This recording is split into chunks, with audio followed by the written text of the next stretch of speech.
Building allrounder என்பது waterproofing, bonding agent, passivator, repair mortar, admixture, screeding போன்ற அனைத்து விதமான பயன்களுக்கு ஒரு அற்புதமான ப்ராடக்ட் ஆகும். பில்டிங் ஆல்ரவுண்டரின் சிறப்பம்சங்கள்: நல்ல பிணைப்பு கொண்டது, நீர்க்கசிவை தடுக்க வல்லது, விரிசல்களை அடைக்கக்கூடியது, பழுது நீக்கும் பணிகளுக்கு ஏற்றது. பில்டிங் ஆல்ரவுண்டர் பயன்படுத்துவதற்கு முன் காணொளியில் காட்டப்பட்டுள்ள உபகரணங்களை தயார்படுத்திக் கொள்ளவும். இதை பயன்படுத்துவதற்கு முன் உரிய பாதுகாப்பு உபகரணங்களை அணிவது அவசியம்.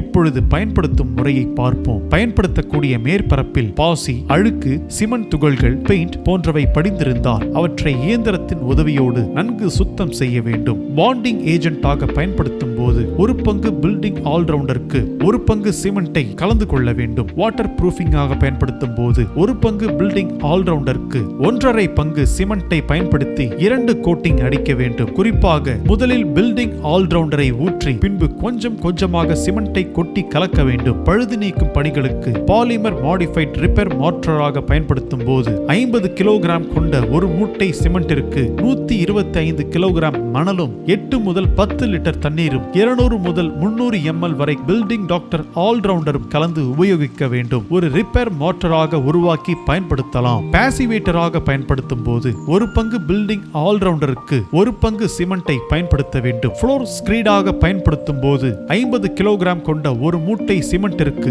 பில்டிங் டாக்டர் ஆல்ரவுண்டரை 200 முதல் 300 ml வரை கலந்து உபயோகிக்க வேண்டும். சுத்தம் செய்யப்பட்டு இருக்கக்கூடிய மேற்பரப்பில் பில்டிங் ஆல்ரவுண்டரை பாண்டிங் ஏஜென்ட்டாக பயன்படுத்தும் பொழுது முதலில் மேற்பரப்பை ஈரப்படுத்திவிட்டு பில்டிங் ஆல்ரவுண்டரை அப்ளை செய்ய வேண்டும். அப்ளை செய்தவுடன் அதன் ஈரம் காய்வதற்கு முன்பே அதில் புதிய கலவையை பூசவும். ஒருவேளை பில்டிங் ஆல்ரவுண்டர் காய்ந்து விட்டால் அதன் மீது மீண்டும் ஒரு கோட்டிங் அடிக்க வேண்டும். வாட்டர் ப்ரூஃபிங்காக பயன்படுத்தும் போது கிடைமட்ட வாட்டத்தில் ஒரு கோட்டிங், செங்குத்து வாட்டத்தில் ஒரு கோட்டிங் என்று 2 கோட்டிங் அடிக்க வேண்டும். பில்டிங் டாக்டர் அக்வாசெல் நானோவை அப்ளை செய்து இருந்தால் ஒரு கோட்டிங் போதுமானது.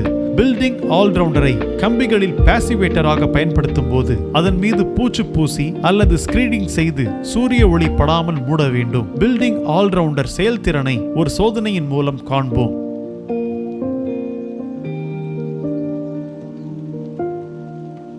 இப்படிதான் பில்டிங் ஆல்ரவுண்டர் சிறப்பாக செயல்படுகிறது. பில்டிங் ஆல்ரவுண்டரின் பாட் லைஃப் என்பது டெம்பரேச்சர் மற்றும் சைட் கண்டிஷனை பொறுத்து மாறுதலுக்கு உட்பட்டது. இதை பயன்படுத்தும் முன்பு காணொளியில் காட்டியுள்ள செய்முறைகளை கவனத்தில் கொண்டு பயன்படுத்தவும்.